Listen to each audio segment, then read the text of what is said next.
आज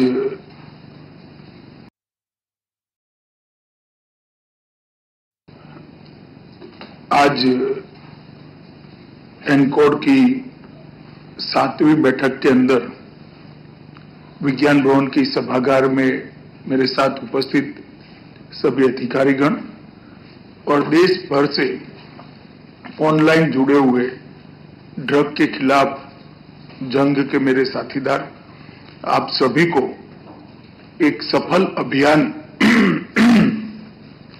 जो 19 से 24 चला, इसके लिए मैं आप सभी को बहुत बहुत शुभकामनाएं और बधाई देना चाहता हूं।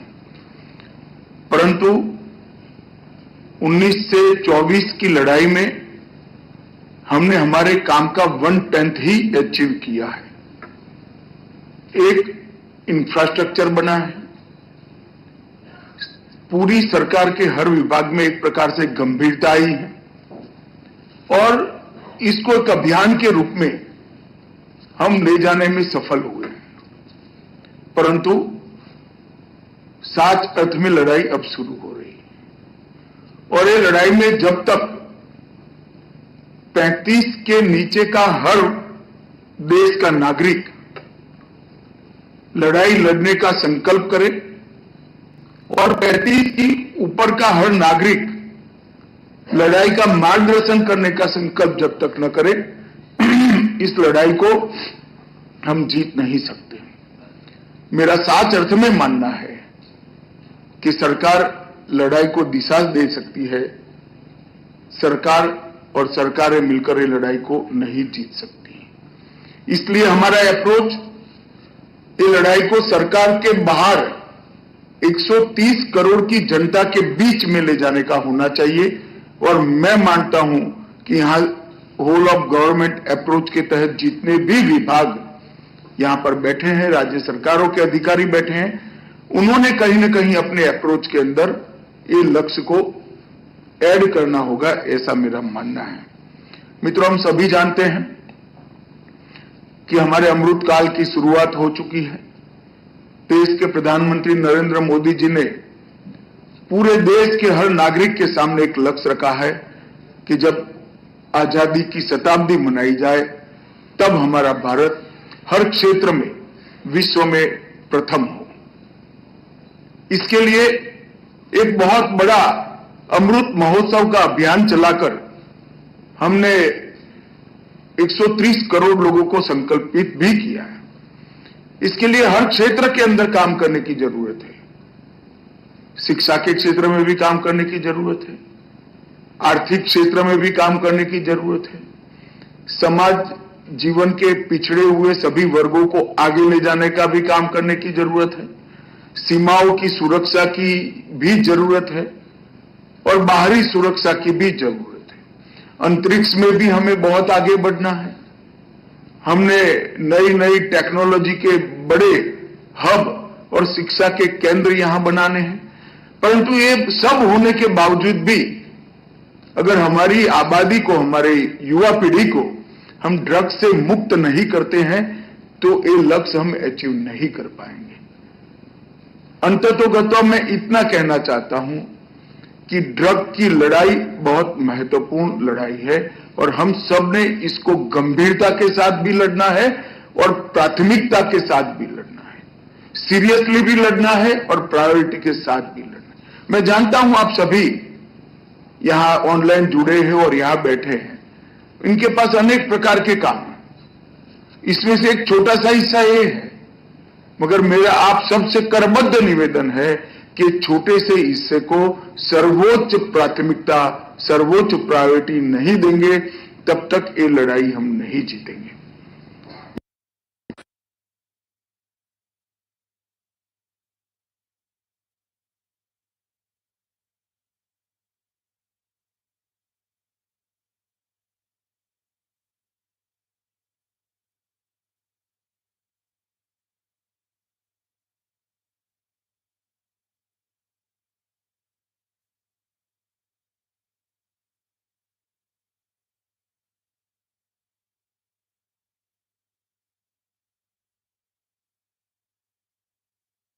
ये बहुत बड़ा चैलेंज है, बहुत बड़ा लक्ष्य है बहुत बड़ा संकल्प, नशा मुक्त भारत का प्रधानमंत्री जी का संकल्प, ये बहुत बड़ा संकल्प है। चैलेंज भी है और लक्ष्य भी है, मगर साथ में सबसे बड़ा मौका भी है। और मौका क्या है? मौका ये है, एक ऐसे जंचर पर हम जागरूक हुए हैं, अगर डट कर लड़े, मिलकर लड़े और संकल्प के साथ लड़े तो ये लड़ाई हम जीत भी सकते हैं। पश्चिम के कई देशों के उदाहरण हमारे सामने हैं। कई बार मुझे भी सब लोग कहते हैं कि वहां पर इसको क्रिमिनल ऑफेंस से हटाया गया है। मैंने इसका बारीक अध्ययन किया है। ये क्रिमिनल ऑफेंस के हटाने का उनका कदम ये मानवता की दृष्टि से नहीं है, लिबरल और लीनियंट अप्रोच के कारण नहीं है। उनकी जेलों में इतनी क्षमता ही नहीं बची है कि सभी को अंदर रखते, उनके लिए मजबूरी हो गई। हम ऐसे जंचर पर है कि हमें इसके खिलाफ एक लड़ाई लड़नी चाहिए। इसलिए मैं आप सभी को फिर से एक बार बड़े आग्रह से कहता हूं कि आपके व्यस्ततम कार्यों में और व्यस्ततम कार्यों की सूची में ड्रग के खिलाफ की लड़ाई को प्रायोरिटी में लड़ें। और सबके फोकस कार्य अलग है, मुझे मालूम है। यहां वित्त विभाग बैठा है, ईडी बैठे हैं, सचिव रॉ बैठे हैं, सभी लोगों के अनेक काम हैं, परंतु सप्ताह में एक निश्चित समय हमें इस लड़ाई के लिए इंगित करना पड़ेगा। एक छोटा सा का वर्टिकल आपके ऑर्गेनाइजेशन में बनाना पड़ेगा। इसका रिव्यू और रिपोर्टिंग की व्यवस्था आपको बनानी पड़ेगी, तभी जाकर हमें लड़ाई को लड़ सके। विगत 5 सालों में हमने 3 पिलर्स पर ये लड़ाई को बिल्डअप करने का प्रयास किया था। स्ट्रक्चरल रिफॉर्म किए थे, इंस्टीट्यूशनल रिफॉर्म किए थे और इंफॉर्मेशनल रिफॉर्म भी किए थे। जागरूकता के लिए भी बहुत काम किया था और होल ऑफ गवर्नमेंट अप्रोच के साथ हम आगे बढ़े थे। मैं इसीलिए शुरू में ही बधाई दिया देश भर के इस लड़ाई के सभी सिपाहियों को, क्योंकि हमारे सामने इसके आंकड़े बहुत उत्साहवर्धक हैं। जब्त ड्रग्स 2004 से 13 तक का जो ड्रग्स जब्त किया गया 1,52,000 किलो था और 2014 से 24 में एक समान कालखंड के अंदर 10 साल में 1,52,000 किलो के सामने 5,43,000 किलो ड्रग्स हमने जब्त किया है। मतलब 3 गुनी सफलता हमें प्राप्त हुई। और जो ड्रग का कीमत था वो 5,933 करोड़ था और 14 से 24 में 5,933 करोड़ के सामने 22,000 करोड़ से ज्यादा मूल्य का ड्रग हमने पकड़ा है। क्वांटिटी भी बढ़ी है, क्वालिटी भी बढ़ी है और हमने एक प्रकार से कई सारे नेटवर्क को ध्वस्त भी किया है। मैं इसको बारीकी से देखता हूं, मुझे मालूम है कई नामी अनामी ये लड़ाई के सिपाहियों ने बहुत अच्छा काम किया है। मैं सभी को बहुत बहुत बधाई देना चाहता हूं। ड्रग के खिलाफ लड़ाई और ड्रग के दूषण के बहुत सारे पहलू हैं। सबसे बड़ा नुकसान है कि हमारी भविष्य की पीढ़ी को एक खोखला करने का काम करता है। इसके अंदर घोर निराशा, आरोग्य के ढेर सारे प्रश्न और पूरे परिवार की एक प्रकार से इंफीरियरिटी कॉम्प्लेक्स को ड्रग का एक आदि नागरिक जनरेट करता है। इसके साथ साथ ड्रग का जो बिजनेस है वो अब नार्को टेरर के साथ ही जुड़ गया है। तो देश की सुरक्षा के लिए भी सबसे गंभीर खतरा ड्रग की कमाई से आने वाला पैसा बना हुआ है। हमारे अर्थतंत्र को खोखला करने के लिए ढेर सारे अवैध आर्थिक व्यवहार के चैनल्स भी इससे पुख्ता हुए हैं और ढेर सारी इस प्रकार के ऑर्गेनाइजेशन आए हैं। बाद में कुछ समय के बाद वो केवल ड्रग का बिजनेस नहीं करते हैं, गैरकानूनी हवाला का बिजनेस करते हैं, गैरकानूनी तरीके से देश के धन को देश के अर्थतंत्र की 4 कॉर्नर के बाहर ले जाने का काम करते हैं और ढेर सारे टैक्स चोरी के काम भी इसी में से उत्पन्न होते हैं और ये मल्टी लेयर्ड क्राइम बन गया है। इसके लिए भी हमें इसको बहुत मजबूती से और सख्ती से निपटने की जरूरत है। ग्राउंड लेवल के मोहरों को आगे रखकर क्राइम सिंडिकेट के मास्टरमाइंड तक जब तक हम नहीं पहुंचेंगे, ये नहीं होगा। मैं सभी एजेंसियों को और विशेषकर राज्य की पुलिसों को आग्रह करना चाहता हूं कि आप लक्ष्य ड्रग का उपयोग करने वालों को पकड़ने का न रखिए, ड्रग के कारोबार में जुड़े हुए लोगों को पकड़ने का और नेटवर्क ध्वस्त करने का लक्ष्य रखिए। और इसको बहुत क्लैरिटी के साथ आपकी रिपोर्टिंग सिस्टम में अलग करने की जरूरत है। और इसीलिए मैंने बार बार टॉप टू बॉटम और बॉटम टू टॉप इन्वेस्टिगेशन पर आग्रह किया है। देश की सीमा पर अगर ड्रग का बड़ा जखीरा किसी पोर्ट पर, एयरपोर्ट पर या लैंड बॉर्डर पर पकड़ा जाता है तो वो कौन सी पान की दुकान तक जाना था, वो पूरा नेटवर्क ध्वस्त करना है। और किसी पान की दुकान पर बच्चों को ड्रग देने वाला एक व्यक्ति या पान की दुकान पकड़ी जाती है तो देश में वो कहां से एंटर हुआ या कहां बना, तब तक के नेटवर्क का इन्वेस्टिगेशन करना चाहिए। ये इन्वेस्टिगेशन कोई सामान्य गुनाह का इन्वेस्टिगेशन नहीं है, इन्वेस्टिगेशन ही नेटवर्क का इन्वेस्टिगेशन है। हम छोटे छोटे लोगों को पकड़कर हमें आंकड़े को रिपोर्टिंग करने की आदत अगर डाल देंगे तो मैं नहीं मानता कि लड़ाई को हम सफलता के साथ लड़ पाएंगे। मैं गुजरात से आता हूं, गुजरात आता जाता रहता हूं, जो मिलने आते हैं वो कॉलोन करने आते हैं उनको भी पकड़ता हूं ड्रग के लिए। तो मैंने गुजरात ने कुछ केसेस बहुत अच्छे तरीके से इन्वेस्टिगेट किए। मानो एक फैक्ट्री पकड़ी है तो वहां से कहां तक जाना था ड्रग, वो पूरा नेटवर्क ध्वस्त किया है। और कोई खुदरा सामान पकड़ा है तो वहां से मणिपुर की बॉर्डर तक का इन्होंने इन्वेस्टिगेशन किया है।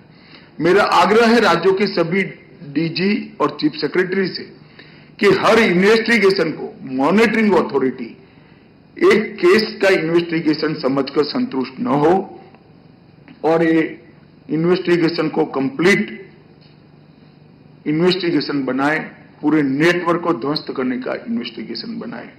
सिंथेटिक ड्रग की समस्या अब देश के बाहर की धरती से हमारी धरती पर आ गई है। अवैध लैब्स ढेर सारे पकड़े गए हैं। मैं चाहूंगा कि इन्वेस्टिगेशन और प्रतिरोध करने वाली सभी एजेंसियां एनसीबी से ये जो लैब पकड़े गए हैं इसकी डिटेल लें और अपने अपने राज्य में इस तरह की गतिविधियों को पकड़ने का काम करें। और एनसीबी ने जो अन्य देश और विभिन्न अंतर्राष्ट्रीय एजेंसियों के साथ हिस्सेदारी कर जो इंफॉर्मेशन प्राप्त किया है उसको भी आप लें। अभी प्रेजेंटेशन में बताया गया कि मैरीटाइम रूट्स पर ड्रग का ट्रैफिकिंग पकड़ा गया है, बड़े बड़े केस पकड़े गए हैं। मुझे एक बहुत सीनियर अधिकारी मिले थे, उन्होंने बहुत सामान्य तरीके से, मैं मतलब ऐसी कल्पना ही नहीं कर सकता, इस तरह से कहा कि साहब ये ड्रग तो मालदीव जाना था, ड्रग तो लंका जाना था। भारत ने जुनून पैदा करना चाहिए कि हम भारत में 1 ग्राम ड्रग आने भी नहीं देंगे और भारत से 1 ग्राम ड्रग दुनिया में जाने भी नहीं देंगे। ड्रग कहीं पर भी जाता है, भारत में उसको गंभीरता से लेना चाहिए और हमारा अप्रोच बहुत गंभीर होना चाहिए। हम इसको मुंह मोड़कर नहीं देख सकते जब तक पूरी दुनिया नहीं लड़ती है। हम दुनिया का हिस्सा है, हम नहीं बच सकते। जब तक ये लड़ाई सभी एजेंसियां और सभी राज्य मिलकर नहीं लड़ते, हम नहीं जीत सकते। हमने इस लड़ाई को साझा लड़ना चाहिए, साझे तरीके से लड़ना चाहिए। और हमारी दरियाई सीमा में तो कोई सवाल ही नहीं है, जीरो टॉलरेंस होना चाहिए। हाईसीस में भी जहां हमारा भूमि लगता है वहां से हाईसीस में भी जाने वाले हर कंसाइनमेंट को पकड़ना चाहिए। एनकोड के क्रियान्वयन में मैंने 2014 दिसंबर से बहुत भार दिया है। आंकड़े बड़े उत्साहजनक है और मेरा शुरू से आग्रह था कि डिस्ट्रिक्ट लेवल की मीटिंगों पर जब तक काम नहीं करेंगे ये लड़ाई हम सफलता से नहीं लड़ पाएंगे। शीर्ष स्तरीय एनकोड समिति, कार्यकारी स्तरीय एनकोड समिति, राज्य स्तरीय और जिला स्तरीय सभी के आंकड़े बहुत संतोषजनक है। मेरा आप सभी से अपील है कि ये डिस्कशन का फोरम न बने, ये निर्णय का और रिव्यू का भी फोरम बने। जिला की कमेटी बैठते हैं, ऊपर से दबाव है मुख्य सचिव साहब का, इसलिए कलेक्टर साहब मीटिंग करेंगे, ऐसे नहीं चलेगा। जिले ने अपने लक्ष्य तय करने पड़ेंगे और अपने लक्ष्यों का रिव्यू करना कि मेरे यहां से कितने युवा रिहेब सेंटर पर हमने भेजे, मेरे यहां से आर्थिक अपराध के साथ ड्रग का कनाइवेंस कितना केस हमने ढूंढा, कितने केस हमने टॉप टू बॉटम और बॉटम टू टॉप इन्वेस्टिगेशन के लिए ऊपर की एजेंसी को दे दिए। मैं समझ सकता हूं आपके जिले के सीमाओं का आपके पास थोड़ा लिमिटेशन होगा, मगर राज्य को दीजिए, राज्य एनसीबी को दे सकता है, अन्य राज्य की ड्रग विरोधी संस्थानों का संपर्क कर सकता है, सेंट्रल एजेंसीज को दे सकता है।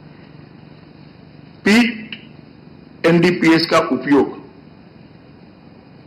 हमारे डायरेक्टर साहब को बड़ा संतोष था, मगर मैं अभी भी आग्रह करना चाहूंगा ये 10% भी नहीं है। कठोर कानून क्यों बनाए जाते हैं? कठोर कानून एजेंसियों को गुनहगारों के सामने लड़ने के लिए बना है, पर इसके उपयोग में संकोच नहीं करना चाहिए। और इसकी एसओपी एनसीबी ने अपनी साइट्स पर रखी है। मेरा सभी राज्यों से आग्रह है कि एक बार इसको देखकर अपने अपने राज्य में थ्रस्ट दें। ये जो बैठकें हैं एनकोर की, वो आउटकम बेस्ड और रिजल्ट ओरिएंटेड होनी चाहिए।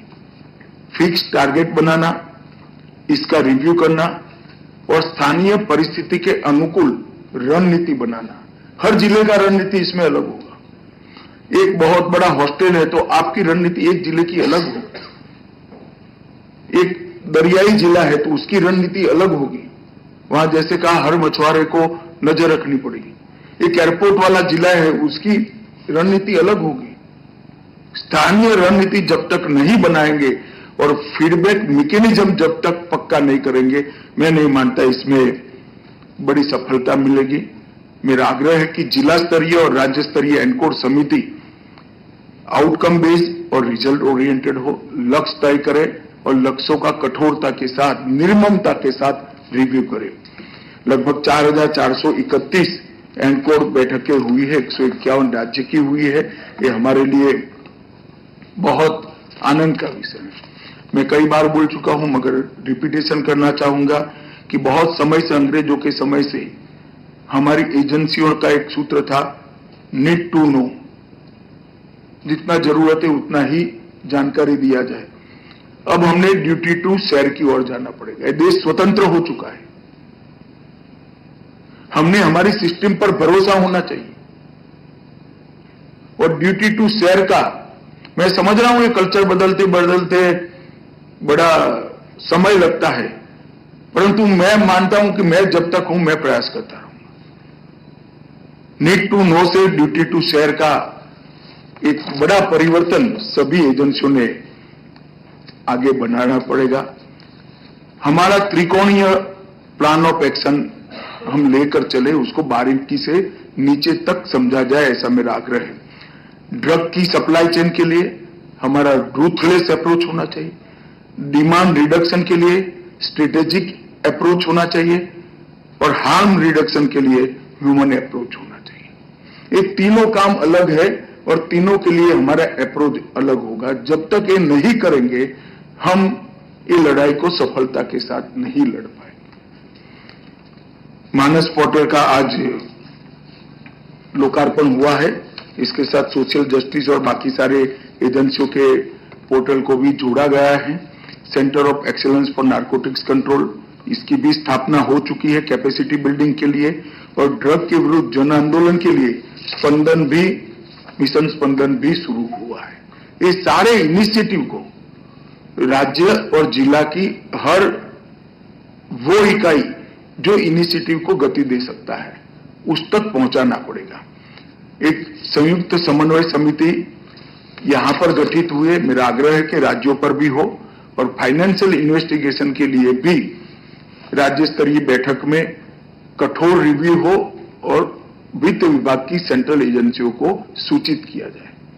और मेरा वित्त विभाग की सेंट्रल एजेंसियों को भी आग्रह है कि आपके पास भी अधिकार है, ऑनलाइन पोर्टल से कुछ सूचनाएं प्राप्त कर आप सुओ मोटो भी केस ले सकते हैं। इसकी शुरुआत करनी चाहिए। नारकोटिक्स फॉरेंसिक पर राज्य अपने बजट का एक हिस्सा खर्चे,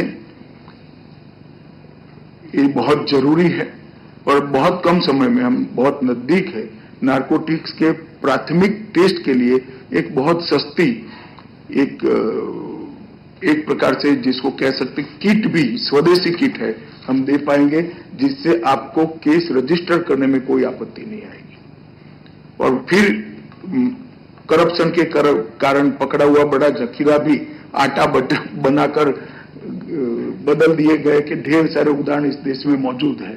तो उस किट थोड़े ही समय में इंट्रोड्यूस कर दी जाएगी। नेशनल फॉरेंसिक साइंस यूनिवर्सिटी इस पर काम कर रही है और होते ही मेरा सभी राज्यों से आग्रह है कि हमने आगे बढ़ना चाहिए उसमें। सोशल जस्टिस डिपार्टमेंट ने नशा मुक्त भारत अभियान को बहुत व्यापक किया है, मैं हृदय से उनको बधाई देना चाहता हूं। और सारे रिलीजियस ऑर्गेनाइजेशन, यूथ ऑर्गेनाइजेशन और रोटरी, जेसीस, एनसीसी, एनएसएस, इस प्रकार के जितने ऑर्गेनाइजेशन को हम इसमें जोड़ेंगे, मुझे लगता है कि इससे हमारा फायदा बढ़ेगा। एनकोड पोर्टल और निदान प्लेटफॉर्म्स, आप स्वयं एक बार इसको लॉगिन करने वालों की संख्या देखना, आपको भी लगेगा कि इसको ज्यादा पॉपुलर करने की जरूरत है। सिर्फ आपकी एजेंसी में से कितने लोगों ने देखा है, इतने एक बार निकाल लो। आज मानस पोर्टल इंट्रोड्यूस किया है। मेरा आग्रह है कि सभी सचिवों ने जहां जहां मंत्रालय की रीच है, एक परिपत्र करके मानस पोर्टल को इंट्रोड्यूस करना चाहिए। इन्वेस्टिगेशन में फिर से एक बार कंप्लीट इन्वेस्टिगेशन के पर मैं आग्रह करना चाहूंगा और पीट एनडीपीएस के उपयोग पर भी मैं आग्रह करना चाहूंगा। जैसा मैंने बीच में एक सुझाव दिया कि जो उच्च शिक्षा के संस्थान हैं, जो बच्चे परिवार से दूर रहते हैं, वो आसानी से इस लत का शिकार बनने की संभावना है, ऐसा आंकड़ों के आधार पर हम कह सकते हैं। तो इसके लिए इनकी हॉस्टल में जागरूकता, उनके बिहेवियर में चेंज के आधार पर उनको असिस्टेंस देकर हमने वो बच्चों को आगे न बढ़ जाए, इसके लिए प्रयास करना चाहिए। मुझे लगता है शिक्षा विभाग और सोशल जस्टिस विभाग में इसमें एक प्रमुखता से अभियान बनाकर आगे बढ़ना चाहिए। मित्रों, लड़ाई में एक प्रकार से खुश होने वाले रिव्यू करें तो बहुत अच्छा लड़े हैं, परंतु कठोर रिव्यू करें तो आगे का रास्ता हमारा बहुत बाकी है। गति भी बढ़ानी पड़ेगी, व्यापकता भी बढ़ानी पड़ेगी। गति बढ़ाने में कोई कसर न छोड़े और व्यापकता बढ़ाने के लिए कई साथियों को साथ में लेना पड़ेगा। हर थाने का ये एजेंडा नहीं बनता, हर डिपार्टमेंट का एजेंडा नहीं बनता, तब तक हम सफल नहीं हैं। मैं इतना ही कहना चाहता हूं मित्रों, अभी भी हम ऐसे कगार पर है कि लड़ाई को हम जीत सकते हैं। अगर 5 साल कहीं ना कहीं आलस हो गई तो लड़ाई हमसे आगे निकल जाएगी।